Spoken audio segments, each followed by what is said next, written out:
Hey, I'd like to welcome you to another episode of Mission Matters. My name is Adam Torres, and if you'd like to apply to be a guest in the show, just head on over to missionmatters.com and click on Be Our Guest to apply. All right, so today I have Jim Struger on the line. He's managing partner and co-founder over at Kineo Capital, and this episode is part of our iConnection Global Alt NYC series, where we bring you the best of those that have attended and participated in iConnections in New York and elsewhere. So, Jim, welcome to the show. We'll start there. Adam, thank you very, very much for inviting me on. All right. So first off, great to have you on. I got to give the audience a little bit of peek inside to our pre-call. So I'm talking to Jim, and he's like, hey, I've been to iConnections. I know you're going to ask me that. We've been in Miami. We've been in the other ones and back in the day.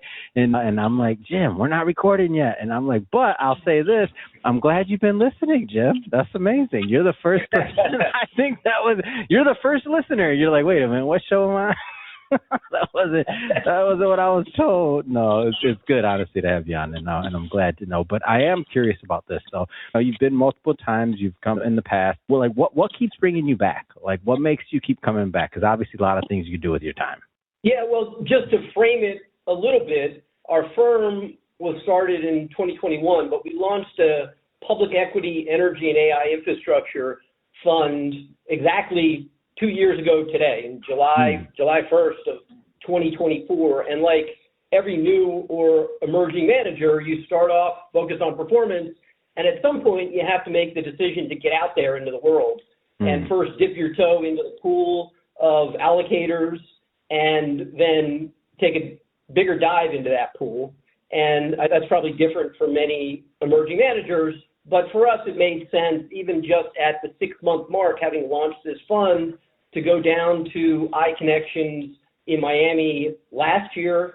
And then given our experience, there's frankly nothing like it as far as we're concerned at this point. We've been to other conferences.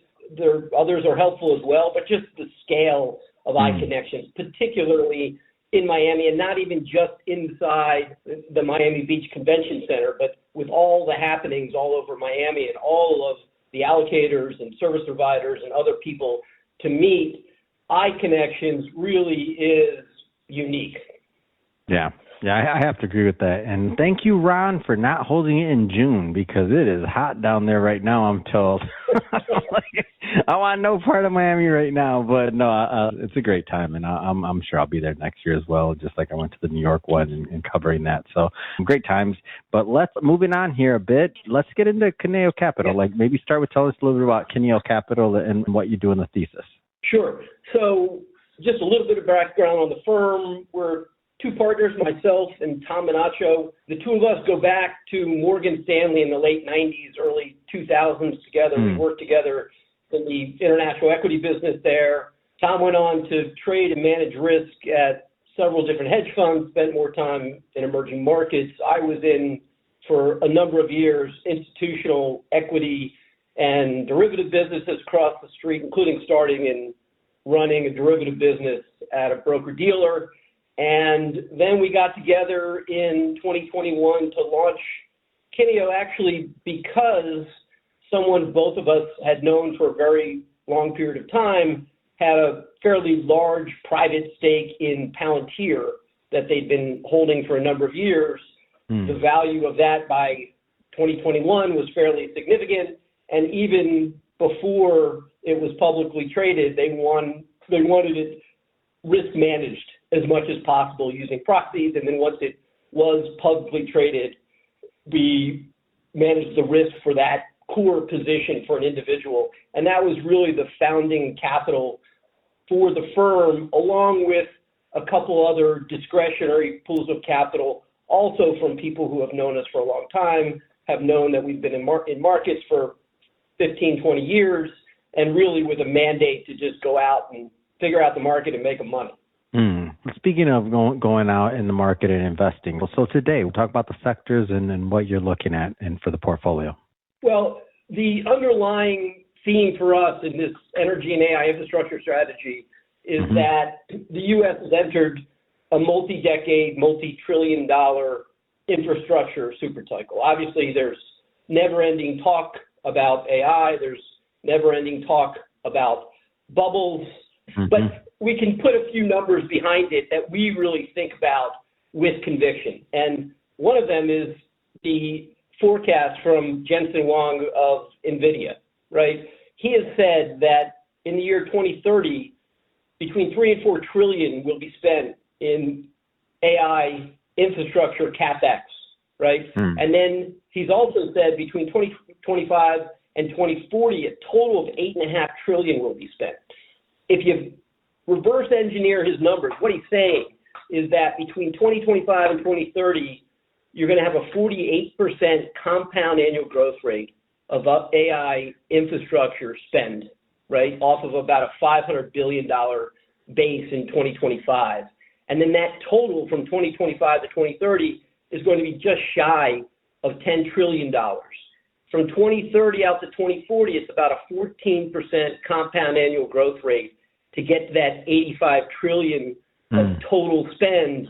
And it suggests that in the year 2040, about $12.5 trillion will be spent. Now, this is NVIDIA, obviously, to a certain extent, they're talking their own book, but you can look at McKinsey numbers as well as other street estimates that support this, or you could also look at the hyperscalers themselves and what they plan to spend in 2026 and 2027, which supports a lot of this. And then the other really important data point we talk about is the best estimates out there suggest that by 2030, the U.S. power gap, how short we're going to be of electrical capacity, is going to be in the range of 60 to 90 gigawatts. And just to frame that in nuclear reactor terms, most nuclear reactors have a capacity just about 1 gigawatt or just over. So in nuclear reactor terms, in just a few years, in 2030, we're going to be between 60 and 90 nuclear reactors short in this country. And then the last data point is how long the last nuclear reactor took to build in this country. It was built outside of Augusta, Georgia, 2 reactors, the Vogtle reactor, and it took 15 years and was $15 billion over budget. So ultimately, what we're looking at in the country, because of this impulse of demand from data centers, but also broad electrification and onshoring, is a sustained period in the years ahead where demand for electricity is going to outstrip supply. So given this demand, given the supply scenario, and obviously this imbalance here, like talk about your investment process and how you plan on capturing some of that gain. Sure. So the way we invest in this portfolio is starting at the GPU in the data center. We invest all around the data center. If you're going to build a data center, we own the publicly traded companies that will play a role in it. And then out to the grid and all the way out to the utility or the independent power producer. So that entire value chain and then adjacent. So all infrastructure. Where we're not invested and have not been invested since inception is anything coming down out of cloud. So we're not invested into applications or software because we think it's very difficult to know that layer that's going to sit on top of AI models, who will actually win it. And retrospectively, over the last 6 to 8 months, even a little bit longer, many of those software and application stocks have done quite poorly. So we can look back and say that was a good miss, but it really for us just highlights the fact that our portfolio is focused on the infrastructure side of this phenomenon. I'll kind of timestamp this for us. So June 30th, 2026, like what it was when we're recording this for everybody listening. What excites you right now? And I mean, this could be a specific investment. It could be a region. So give us a little bit of what you're talking about internally in your office now. Like what excites you? Well, I think some of the most exciting news, at least as it relates to what we're doing, is coming from the federal government. There was a announcement in late April. It was the DOE that invoked the Defense Production Act. And what this means is that they formally have classified domestic AI compute and the entire energy stack as being foundational to U.S. national security. What this means is that the next phase will be more government involvement. And we just saw that with the DOE offering low interest loans of about $18 billion to utility companies to finance 10 new Westinghouse AP1000 nuclear reactors, which is really the global nuclear reactor of choice. So they're going to begin to be a steady rhythm of announcements coming from the federal government. And the other critical news that just last week came from the Federal Energy Regulatory Commission, FERC, and they took what is being referred to as historic action to reform rules governing how data centers connect to the grid. And ultimately, not only are they going to streamline the process, but they're saying to hyperscalers and the other companies that are going to be building this infrastructure that you need to bring your own power. So most of these companies on a go-forward basis are not going to be building projects where they're dependent on attaching to the grid. They're going to go off and do their own. There was just an announcement last week between Microsoft and Chevron. They're doing exactly that in East Texas. So they're building out almost 3 gigawatts of nuclear gas-fired plants that will never touch the grid in Texas. So there's an underlying swell of announcements that support what we're doing. And the other point I would make that I think is really interesting is that no one has cared about many of these companies for decades. There was a company that came public a few months ago, Madison Air, MAIR is the symbol, essentially an HVAC company, thermal management in data centers and other industrial applications. But it was the largest industrial IPO since UPS in 1999.